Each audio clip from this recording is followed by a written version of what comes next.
I was saying before in my last little podcast is that when these guys fly off, they really like to be along border trees to open environments, because then they can really watch for predators in the sky. So this is really nice and open for a parrot to watch for predators. It's a nice open area there. So we want that to kind of be that way.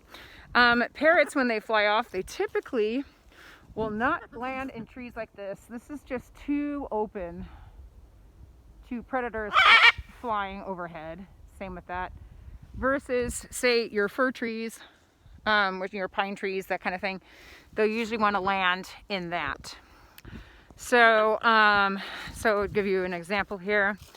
We're on the behind side of the school. Over there is Gail in the field with one of the school supervisors. The school was kind enough to open the gates for us despite COVID keeping the school closed right now. So it makes things really, really difficult. So here's your fir trees. That's where these guys go. And they're usually going to land a little bit lower down into the tree versus all the way up to the top. Not always. But you see how it's got better cover for a bird that flies away. I'm going to go ahead and take this off my face a little bit because I don't have anybody nearby. The other thing too, I mean, it's just an absolutely gorgeous day. Okay, girl, Jessie. So the other thing with these guys is when they fly, they do flutter a lot. So they do look like pretty pudgy little birds flying. So their flight pattern is really, really fast. I was mentioning that before. I was just trying to remember what it is I forgot to mention. But day 4 like this, your birds are going to start expanding their search site. You know, they typically will leave certain areas if they're not getting responses. I think this bird might be getting some responses from the neighborhood itself. He might be eating from some feeders that people have been putting out in the neighborhood here. So that's a way to help these guys get back. Usually a parrot will not return to just a bare cage. And if you do have a bare cage out, you got to make sure it's really high up so they can land on that without having to come close to the ground. Is the other problem. And then a cage unattended, you know, anything else can land on that too. So that's why a lot of times I've noticed that parrots don't really fly back to a cage with food in it.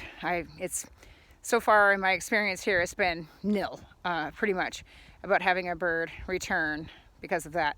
So there's that going on. And the other thing about looking for an African gray is that you see that white, the white of his face. Some people think that he looks like an owl. And so if we get like an owl reporting, we'll go, hey, it might be him. And always with these guys, even if this nice, beautiful, bright bird that you see on my shoulder here, when she's up in that fir tree right there, you're not going to see her. You're just not. So you're going to hear her. And so again, staying silent when looking. So I'm going to try to show some of that example of silence while I listen for what's going on.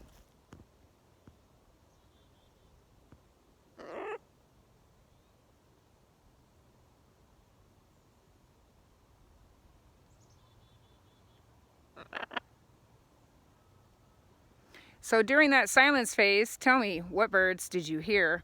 I actually heard 3 different birds, one being Jessie being nearby, and there sounds like, I don't know what bird makes a I think that's a robin call. I'm not really good at my native bird calls. And then I'm hearing some songbirds like finches or something like that in the background as well. And again, they kind of make that more like a kind of a squeaky peep chirp thing. So you know it's definitely not him. But you can listen for any small sound too. It's not necessarily his call out like a beep, like a fire alarm, but also growling or low talking too. Any kind of talking sound or any sound that sounds strange. And of course, watching your crow flight patterns. You know, are they going by a tree with great interest and looking at it? Are they defending a tree? Are they mobbing a tree? Things like that. So this is day 4. This is not guaranteed to have the bird not, you know, in other words, he can still be out. It's not uncommon for these guys to stay out this long. I had a friend of mine have a bird out for 2 weeks. It's a scarlet macaw, and he was eating all the fruits and stuff like that. It is spring right now. Here goes your crow call.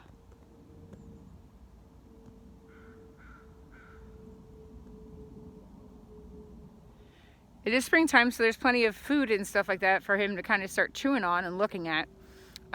We do have dew in the morning, so we can get some water off the leaves and things like that as well. These guys are very adept at doing that, and they usually do it pretty quickly. They learn it very quickly. This bird is definitely, I think, a well-flighted bird. He has flight experience in the house. But the other part of owning a parrot, if you have him flighted, is not only to do with the contact call, but is also to recall train. Recall training is so important. And that means doing something looking a bit like this, but not quite so, you know, on the ground. But here we are. We're going to put Jessie on the ground. This is Jessie here. I'm going to put her there. I'm going to ask her to come to me. Come here, Jessie. Come on. Come on, Jessie. Come on. And of course, she doesn't want to be on the ground anyway. Ta-da! Good girl. Now we're going to give her treats. So if they're walking to you, flying to you, however, they just need to learn that come here means come to me. So really important to have that established. So that way they're not just flying anywhere, everywhere, and not figuring out when it is you want them flying. Because that's the other problem that ends up happening in a lot of homes, is that you'll have the bird flying all over the place in the house and you don't really train it to station to a tree or station to a cage, and they're landing all over everyone, or sometimes they fly at your face, and then that becomes a problem too. So teaching these guys recall training, teaching them stationing. I put you somewhere, you should stay there, and see if you can do that. Now, obviously out here, there's really no strong station for me to use. I don't have a T-stand or something like that with me. I'm on a very portable basis with her, some sunglasses, a mask, and some treats with some cards. So, and a phone. So, but if I had a stationing station here, I'd put her on the perch that she's familiar with, ask her to stay there as I walk away, and then do different distances of walking away and her staying there. That kind of thing. With Jessie, obviously it's gonna be way easier because she is clipped. Can you show off your wings? See if she will here. Ta-da! So yes, I do clip some of my birds. Jessie is one of the birds I do clip. I'd say about half my flock, more than half my flock, 3/4 of my flock is flighted, and only a couple of birds I have are clipped, and that's mostly because they like doing outdoor shows. So, and she shows no expression of interest in flying. I've tried getting her flapping her wings, things like that. She's not very interested. So, and approaching me now is Gail. So I'm going to introduce Gail to everybody here at Real Living with Parrots, and have her tell your story a little bit here about Aero, the African Grey. So Gail, hi. Welcome to Real Living with Parrots. Hi, how are you? Doing Yeah. Yeah, right? Yeah. It's been a time.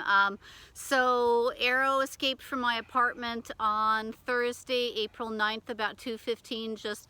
I was opening up the glass sliding door. I live on a second-story apartment, and he flew past my shoulder really unexpectedly. I barely had time to react before he was gone.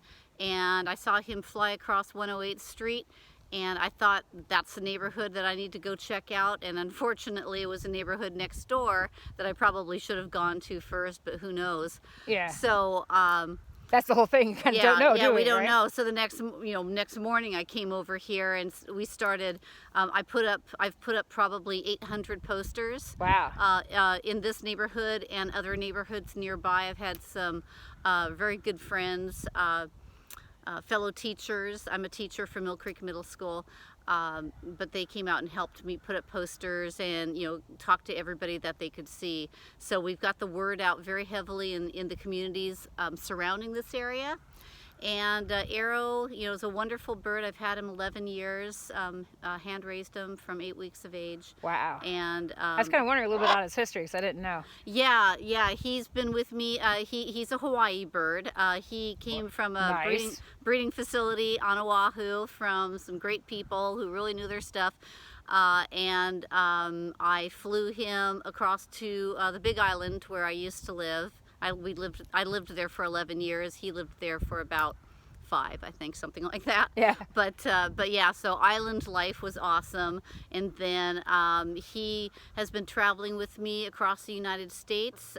He's a great car companion, and he dances and sings and talks like crazy. How do you rate his flight skills? Well, honestly, I had seen him occasionally flying down the hallway in my house, and I was really surprised when one day I heard him flutter by when I was in the bathroom, and he had landed on the bed at the end of the hallway. So I should have known that he was getting a little cocky, and sharpening his skills. And he was, he would end up, so his cage is near the kitchen, and he would just flutter to the kitchen counter next to the sink, and I think he was looking for treats in his little treat basket. So he was, definitely feeling out, but he's been fully flighted for about a year now or more. Because he's a heavy bird, and we had a really bad accident a couple of years ago where he dropped hard and broke the tip of his beak off and bled really badly. And ever since then I went, nope, I'm giving him his wings back because he obviously needs it. He was 454 grams, big boy. Big boy. Yeah, big boy. And maybe a little on the chunky side, but yeah, well fed. She's almost laughing about that. Yeah, well fed. Yeah, I just need him back. Yeah. We've been together a long time. I can't imagine life without him, and he needs to be found tonight. Yes. Fortunately, there's been some great people out today How searching. often, what time do you get up in the morning to go look, and then how late are you out? Well, I'm up at 5 in the morning. I'm out about 10 minutes before dusk. I'm sorry, before dawn, excuse me. Let's get that straight. It's okay. Before... It's kind of live, so I you're just know. going to take it as is. Yeah, So. before dawn. And I'm out until dark. So every day I've been pounding the pavement, walking miles, looking through neighborhoods. Do you recommend this program for weight loss? I'm kidding. I'm kidding. Yeah, well, yeah, stress diet. That's what we need. Like not eating at all. Yeah, so yeah, the first couple days I barely ate anything, Yeah. and I know I'm dehydrated and definitely sunburned, but to get him back, I would do a whole lot more. So he needs to be found, and I'm hoping tonight's the night. We've kind of identified the area that he definitely has been seen in. And multiple times now. Yeah, Yeah, exactly. Because we're talking about how we think he's maybe using this school here as a landmark. Right. We're talking about that. Right. So there's been a couple houses nearby where he has been seen foraging or just sitting on the roof. Now, Yeah. it's hoped that you keep him, because of his accident and stuff like that, to keep him flighted. Do you have plans to possibly keep him flighted, or? Yes, I think that it's important for a bird, and especially one as heavy as him, and he's not all that coordinated, although, he's probably enhanced his flight skills since then. But I just have to be super cautious Yes. now. Yeah. The screen always has to be shut, and if it isn't, and and I go to do that sliding glass door, he's going to be in his cage, locked up, until I can get that. The funny thing was, I was just building an outdoor canopy for him, so man. that I could, it'd have like mesh coming down where I could kind of screen it off, and he wouldn't be able to get out, but he could enjoy some sunshine, on a second story deck. So little bugger beat me to it. I really appreciate the community's help in finding him, and if we don't get him tonight, we're gonna need so much more. Yeah. People on the ground focusing on this area and spreading out to a 3-mile radius, because we just really don't know what he's doing during the day. Yeah, typically, I was just letting everybody know too, that typically this time of day, what ends up happening is they tend to get a little bit quieter because it's hotter, whatever, so they're kind of conserving energy. I was kind of mentioning that, that's what happens during the day. Although we got a nice breeze going on. This breeze that's here is going to keep him cooled off, so he should be rather vocal. But we have the things that we've done from based on experience, and then there's the things that happen when they happen as they happen. So every case is, even though I might say or suggest or say from history this is what's gone on, that doesn't necessarily mean that what's happened every time. So I think this guy is, myself, from what I'm gathering from his evidence, I'm thinking that he's definitely learned how to fly. He definitely is using the school as a landmark, and that I don't think he's going outside of the area. But this is kind of the stuff we're looking at. I don't know if you guys can even see that. It's a little dot of a crow flying. That is definitely a crow flying. Yep. But this is what we got to look at. You got to look at these open blue skies there, and take a look at how that animal's flying. How well can it gain altitude? How well can it drop from altitude? What's its flight pattern like? Yep. So if you guys can get out there and help look around Kent, it's really tough during COVID. We know that. But if you guys can get out there, we'd really appreciate it. Have a great day. Good luck. And thank you. Thank you so much. Thank you so much. Let's get him. Let's get him.